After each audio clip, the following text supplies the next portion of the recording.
Eu sigo el estudio lingüístico, apartando lo que lleven ya el documento sobre el fuero de Lyon y luego el Concello de Collanza. Darreu dase unha serie de observaciones generales sobre los dos textos y finalmente inxérense la semella de los originales. La Academia, cuando fai este traballo, fai unha observación primera, non lo fai para molestar a naide.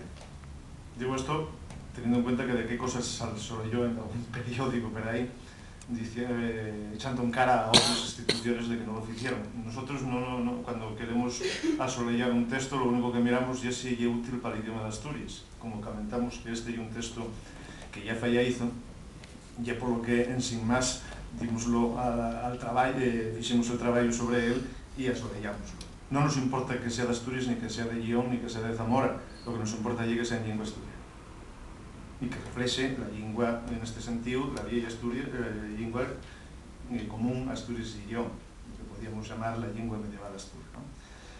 En realidad son dos textos, uno el fuero de Lyon, que es un texto legal, porque sale del rey, y otro y el Concello de Collanza, que Concello de Collanza empleando el término concello en el sentido etimológico, o sea, asamblea de Collanza. Collanza y Valencia de Don Juan, porque allí fíxose un concello, una asamblea de clérigos, de obispos, y de ahí salieron una serie de medidas de tipo de organización eclesiástica.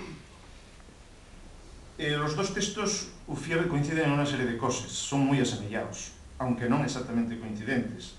Por un lado vense dos tendencias, unha arcaizante e por outra unha máis innovadora. Arcaizante en que hai rasgos e trazos que parece que responden a vezos de escritura anteriores al siglo XIII, pero por outro lado hai unos planteamientos que cada vez busquen máis un tipo de lingua uniforme, non uniforme de acecho como sería la lingua guai, sino un tipo de lingua cada vez máis buscado, cada vez máis igual.